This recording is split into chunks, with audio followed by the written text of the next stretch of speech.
Hi everyone, thank you so much for joining us for today's presentation on the benefits of essential oils before and after cancer treatment.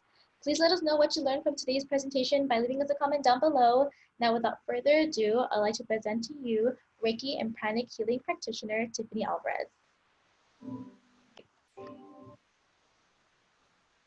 Hello everyone, my name is Tiffany.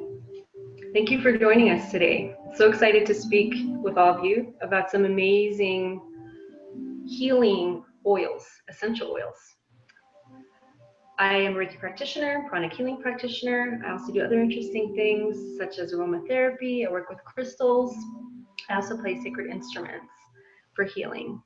So let's go ahead and get started with all the important, interesting information. A lot of this will assist you if you'd like to use them during and after cancer treatment, but I've also included other applications, such as for use around the home. Okay, let's begin.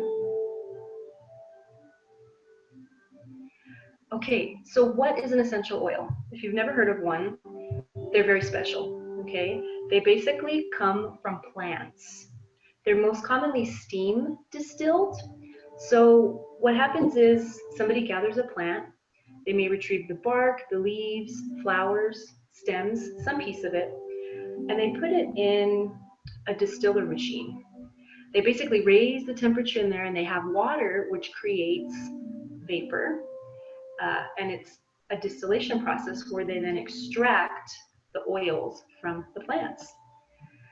And this process creates a very highly concentrated product that they bottle up, and that is what your essential oil is. So it's interesting because plants produce these oils naturally, and they do so to keep herbivores away so they don't get eaten too much, to ward off insects that might destroy the plant, for instance. But they also want to attract pollinators, okay? So as you can imagine, something very fragrant might taste awful to a deer or an animal that is trying to eat a plant. However, the fragrance will also draw in the correct kind of insects to help them pollinate. So it's amazing. We use about 150 essential oils today. And the one thing I recommend if you decide to explore essential oils is do not buy a synthetic one. Look very carefully on the bottle. If you see the words perfume or fragrance, do not purchase it. There are synthetic chemicals in there, additives.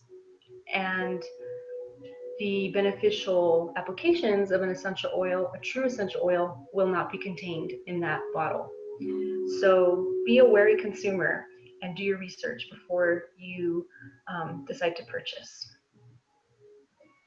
So let's talk a little bit about how we can use these oils and some of the benefits. So these oils for us, once we've distilled them, collected them, and bottled them, can create calm, relaxation, help with our moods, reduce anxiety and inflammation as well. So lots of therapeutic effects. You may have heard of the term aromatherapy, right? Aroma and the therapy of breathing in, smelling in fragrances that are natural. So let's talk a little bit about how essential oils are used in aromatherapy.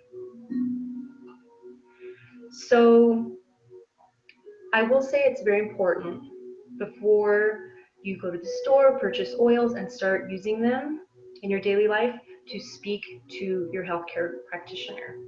It's very important that you discuss this topic with your doctor, okay, depending at what stage of treatment and cancer you are, if you are in remission, okay? So these are some ideas, but please remember to always do research and speak with a professional first. So one thing you can do, if this works for you and your doctor agrees it's a good thing to try, you can actually put a few drops of an essential oil that you like, the fragrance you like, on a Kleenex or on your pillowcase, and it will actually help you go to sleep at night. It will help calm you, that aroma. I actually had a student, I taught high school, he carried around a little case of different essential oils. And it was so interesting. He would bring out different bottles, like if he needed to focus during an exam, if he was a little sleepy at school, he knew which ones helped lift his mood or make him more alert. Isn't that amazing? So these are actually beneficial for anyone of any age, as long as you speak with your doctor first and it's a good fit for you. So diffusing essential oils, you may have heard of this. So this is the main way that you can use aromatherapy. So a diffuser, and I'll show you a few photos in a moment, is kind of like a humidifier. So you add water and a few drops of the essential oil of your choice, and you turn it on, and you get this vapor that fills the room. It's wonderful because it's an air freshener. It helps your house smell nice, but it has all the therapeutic effects, such as calming and reducing anxiety and uplifting mood. So here are a couple photos on the top. Those are diffusers. There are many different kinds. Some run on batteries, some you can plug into the wall, and they have different sized tanks for different volumes of water, depending on what route you want to go. And at the bottom here, we're going to talk about these in a moment. There's a sweet almond oil and a jojoba oil. Those are actually called carrier oils, and we'll talk about those in a moment. Because essential oils are so concentrated, it's important to dilute them. If you make any contact with skin or use it in some other application, maybe around the house, and we'll talk about that in a moment. In the middle there, we have some beeswax pellets.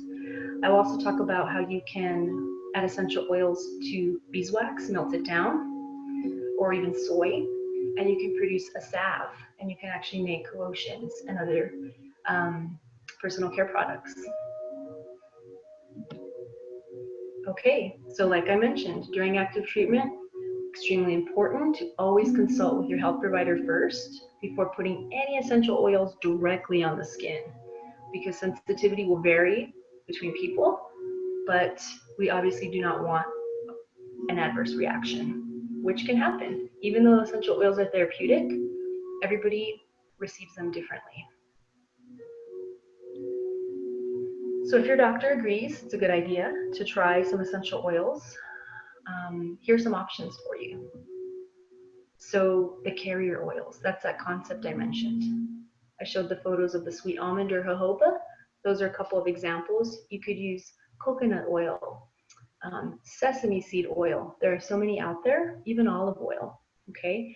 And what you can do is actually mix some drops in with that carrier oil to dilute it, and so you can use a bit more of it to put over a larger portion of skin if that's something that works for you. Also, with a carrier oil, or even with water actually, you can apply a drop, okay, once your oil is diluted, to the inside of your wrist, for instance, or on the bottom of your feet.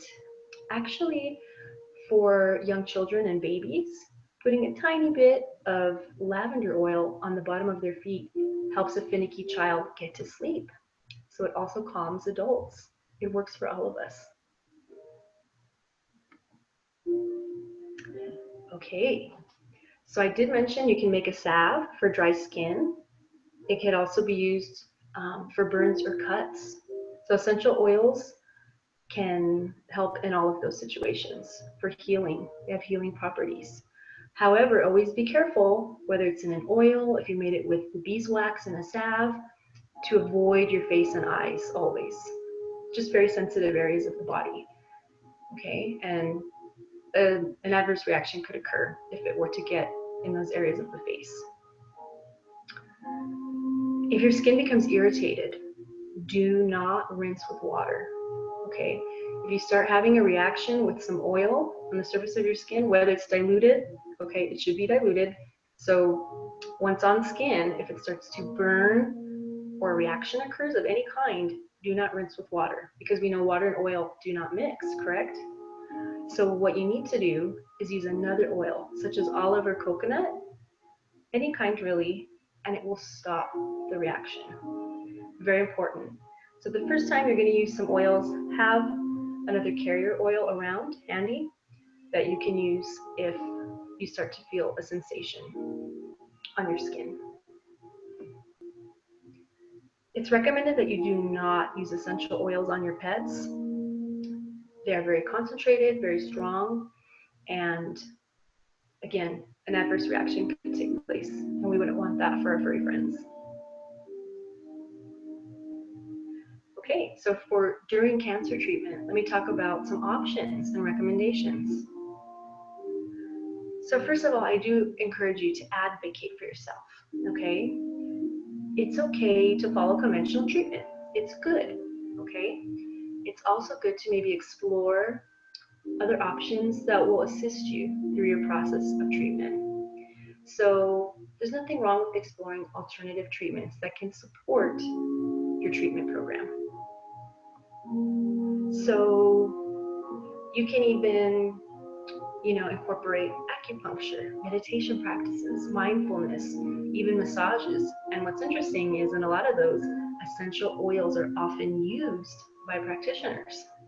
So essential oils have really crossed into a lot of different modalities. And so they're really wonderful. And massage therapists are using them more and more, I've seen recently. Again, always use with caution, but feel free to explore. Really enjoy it if you decide to look into essential oils.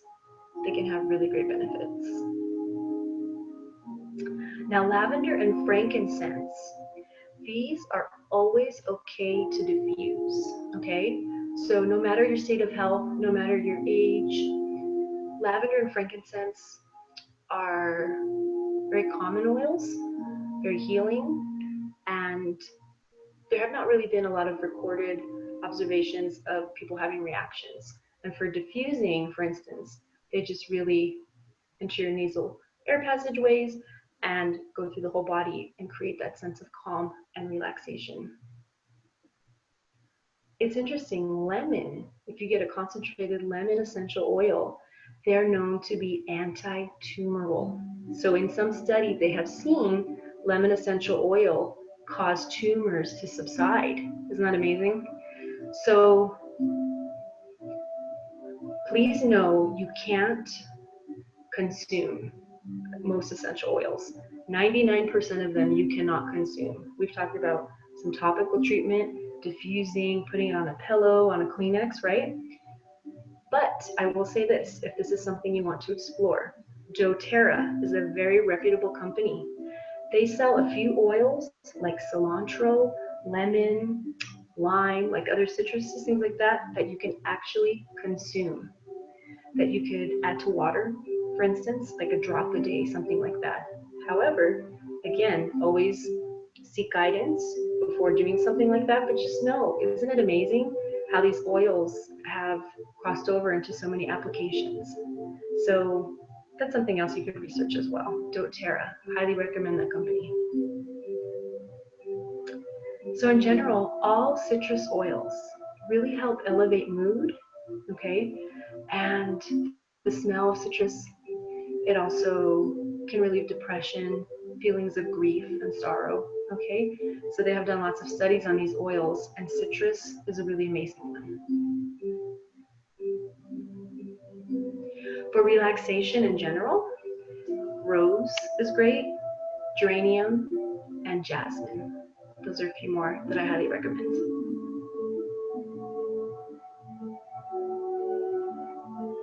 Okay, so during treatment and in remission, I want to encourage you, if you decide to go this route, under the guidance of your doctor or professional, purchase essential oils you're drawn to. So try out the different scents. There are a lot of tester bottles you can try. You can get essential oils at some grocery stores like Sprouts, Whole Foods. They have them in many places. Even Walmart has some, but you have to, again, look on the ingredient list to make sure there's nothing synthetic in it. So really test out the oils, and what you're drawn to, I recommend purchasing. So it's really neat. There's science behind this concept. When you go to the grocery store and you're drawn to the colors of a certain fruit or vegetable, studies have shown that it means that fruit or vegetable contains a mineral or nutrient your body needs, that your body is lacking.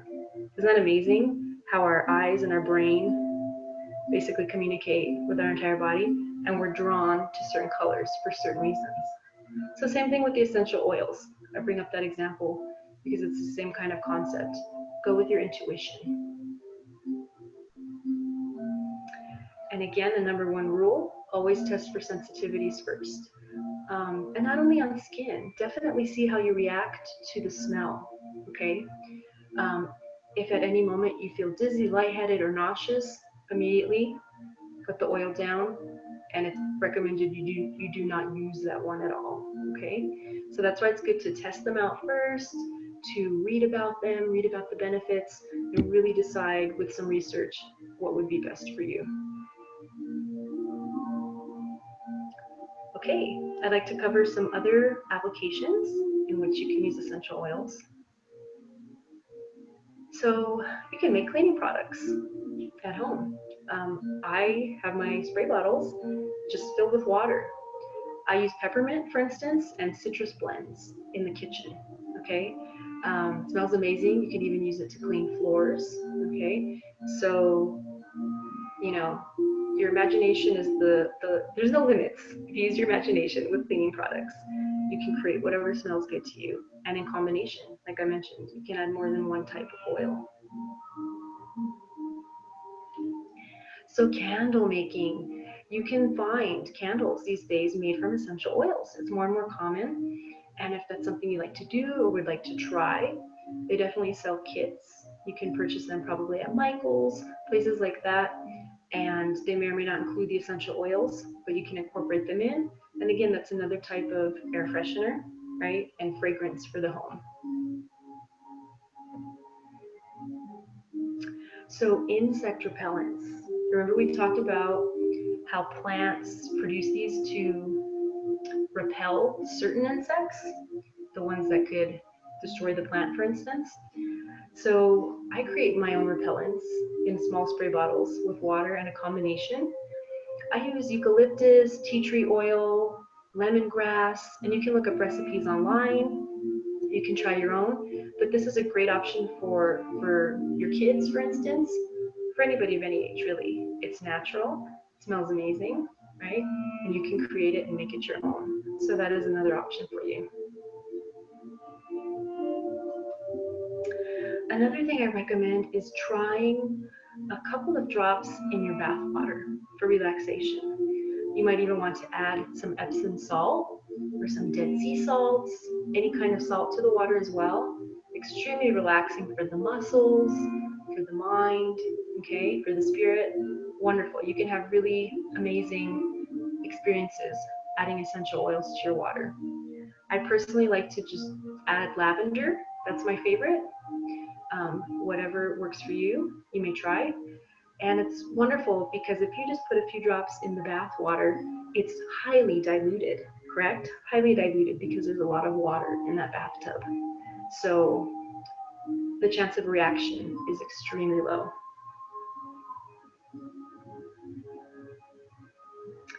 Another option is to actually add a few drops to your laundry water, okay, right before you start the wash cycle.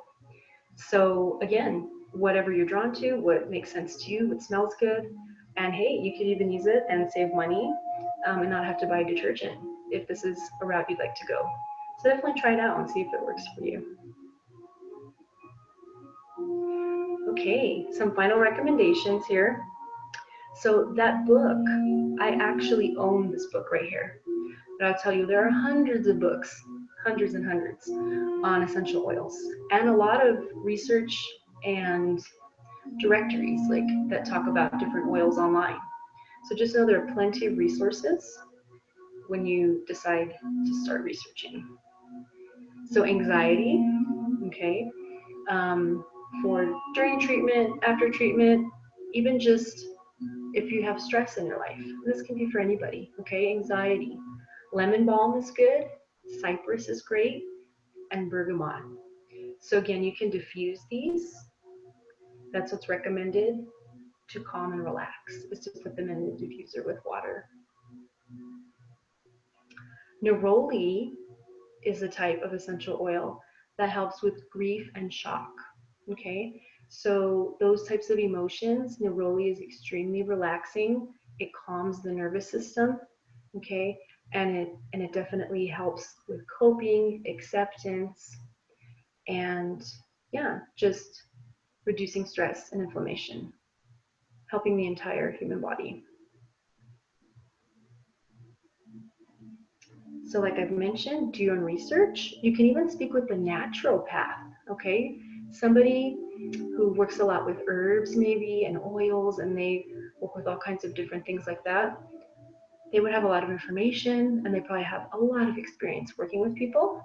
So, if you also wanted to appoint yourself with a naturopath, I would recommend giving them a try as well.